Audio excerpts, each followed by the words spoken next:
You would have just been there with absolutely no idea unless that happened. Yeah, that sucks. Yeah. All right, begin this story. All right. On the 2013 Thieves Western Expansion Tour, it's our first time heading out west on our way to record the Color Chain GP with Bo in LA. First gig was in Denver.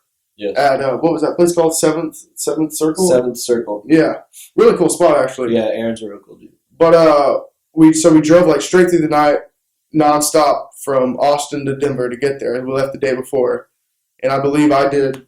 That's where you hold the record for the longest. Possibly. I think it was 14 hours. I'm going to go on record with saying 14 hours of driving nonstop that I drove. We got to Garden of the Gods that day, that afternoon. That wasn't cool. Yeah, what? Y'all liked that. I didn't like that. Did you go the second time with this? The second time was so cool. The second time was cool. But drove to Denver, played Denver. It was cool. We're like, all right, let's drive some more. Drive to Salt Lake City. Which is about another, for us, 8 to 9 hours. I have no idea. In our van and trailer. You're the geography guy. It was a long drive. And so yeah, we get to Salt Lake City about an hour before load-in. Yeah. It's like early evening Salt Lake City. And this town is a ghost town. I'd never been to Salt Lake City, but there's no one there. No. And we go to this place. I couldn't even tell you where it was, Salt Lake City. And we show up. There's no one there. We're calling the promoter. Promoter's not answering. And so we're like on the window, looking in. And it just so happens someone that works at the venue drove by and stopped his car and was like, "Hey, what's up?" And we're like, "Oh, well, we're playing here tonight." He says, "I don't think so." He was like, "No." He's like, "I work here. We don't have anything going on tonight. We're all off." We're like, "Tight."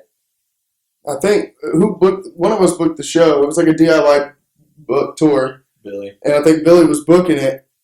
And we've been calling like a week before, a couple days before. Always double checking with those kind of promoters and shows. And I believe the promoter was saying, "Yeah, you're all good." I think it was cool right up to a few hours before we got there. And the venue had no clue a band was like even supposed to be there.